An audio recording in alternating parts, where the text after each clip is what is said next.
07 Dokter Cinta, sudah mendengar kalau Teh Ais sakit kak?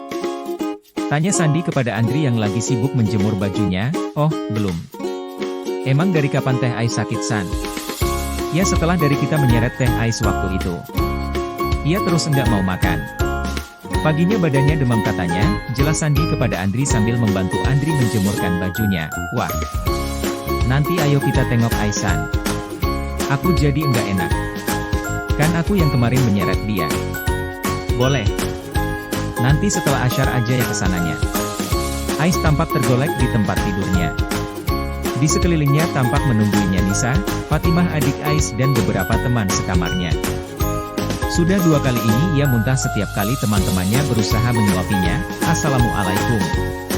Terdengar suara orang mengucap salam di depan asrama tersebut. Nisa yang mendengar suara salam itu segera beranjak ke depan asrama untuk melihat siapa yang mengucap salam. Waalaikumsalam. Oh, Kak Andri sama Kak Sandi. Mau cari siapa Kak? Tanya Nisa setelah membukakan pintu asrama Mawar itu. Kami mau nengok Teh Ais. Boleh Teh? Pinta Andri kepada Nisa. Boleh. Sok masuk, Teh Ais ada di dalam kok. Dengan dituntun Sandi, Andri memasuki asrama Mawar. Ya, agak malu juga sih. Soalnya di situ kan penghuninya cewek semua. Sedangkan yang laki-laki cuma mereka berdua yang masuk ke asrama itu. Gimana keadaannya Teh Ais? Tanya Andri ketika sampai di kamar Ais. Ya gini Kak. Rasanya pusing dan mual-mual. Badannya juga rasanya demam, jelas Ais kepada Andri. Maafkan saya kemarin ya Teh. Kemarin udah maksa nyirat-nyirat Teteh ke sini, kata Andri kepada Ais.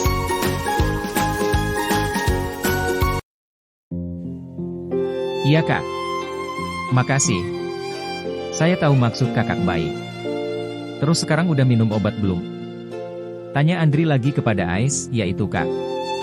Dia emang susah. Disuruh minum obat enggak mau.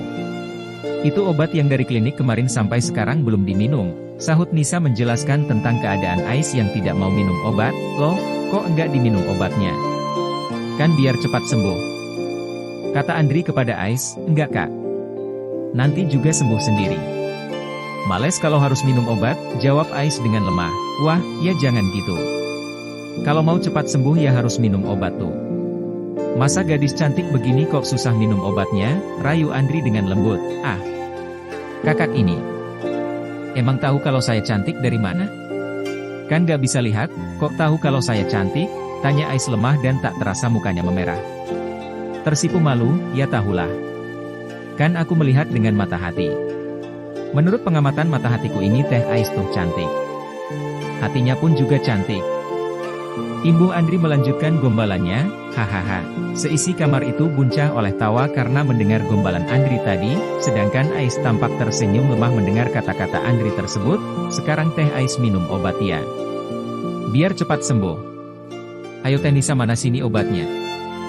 Tanya Andri kepada Nisa. Andri dengan sabar terus membujuk Ais untuk meminum obat. Ya, masalah bujuk-membujuk Andri memang jagonya. Andri belajar dari guru sejatinya yaitu ibunya. Ketika dulu Andri atau adiknya sakit, pasti ibu dengan sabar dan sedikit melucu akan membujuk Andri atau adiknya agar mau meminum obat. Ibu bahkan dengan sabar dan telaten akan bercerita apapun dan tentang hal-hal yang menarik sehingga Andri atau adiknya ketika sakit akan tanpa terasa begitu saja mau diminumkan obat. Begitulah. Andri 100% meniru gaya ibu dalam membujuk Ais. Ia banyak bercerita tentang kerbau-kerbaunya yang sering dijahilinya ketika makan rumput. Ia juga bercerita tentang kesukaannya dalam menjahili si adik, terutama hobi menarik-narik kuncir rambut adiknya.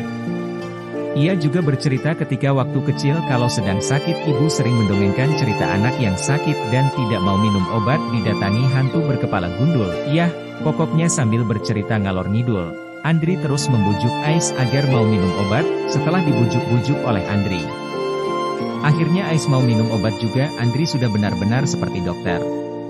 Ia menyuruh Nisa untuk mempersiapkan obat. Setelah itu Andri menyuruh Nisa untuk menyeduhkan teh manis buat Ais. Kemudian meminumkan obat juga kepada Ais dan meminta Ais untuk meminum teh manis setelah selesai meminum obat. Setelah itu Nisa dimintanya menyuapkan roti kepada Ais. Setelah ini apalagi Pak Dokter? Tanya Nisa berkelakar. Ini Dokter Cinta buat Teh Ais. Ya Teh ya. Tanya seorang anak kecil dari sisi tempat tidur Ais. Ah, diam Imah. Emang Imah tahu apa tentang cinta? Masih kecil kau suka ngomong cinta segala, kata Ais mendesis galak kepada anak kecil tadi, kan teh Ais yang suka ngomongin cinta. Imah suka denger kok. Sahut anak kecil tadi tak mau kalah, Us, anak kecil kok suka dengerin orang dewasa bicara.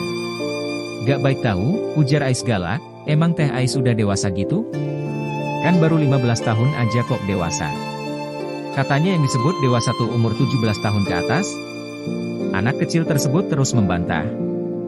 Ah udah. Ini kok kakak beradik saling bantah-bantahan sih. Fatimah jangan ganggu teh Ais dulu ya. Biar teh Ais cepat sembuh. Nanti kalau teh Ais gak sembuh-sembuh siapa yang ngurusin Fatimah? Nisa memberi penjelasan kepada anak kecil tadi baru Andri tahu. Ternyata anak kecil yang suka celetak-celetuk tadi adalah adik dari Ais yang sering diceritakan Ais waktu membimbingnya belajar malam itu.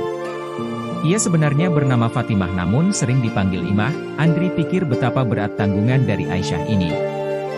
Selain ia harus mengurus dirinya sendiri di asrama ini, ia juga harus mengurus adiknya yang masih kecil itu. Ya mudah-mudahan Ais cepat sembuh. Kalau ia lama sakit terus siapa yang ngurus adiknya itu? Harap Andri dalam hati. Udah ya teh. Saya dan Sandi pulang dulu. Jangan lupa obatnya diminum terus. Jangan sampai telat biar teh Ais cepat sembuh. Oke, pamit Andri. Kemudian, Andri merasa bahwa ia seperti dokter yang sedang menangani pasiennya. Ia pikir, inilah cita-citanya dahulu, menjadi dokter. Tapi kenyataannya ia hanya menjadi dokternya Ais dan Nisalah yang menjadi perawatnya. Hahaha, sungguh menggelikan, batin Andri.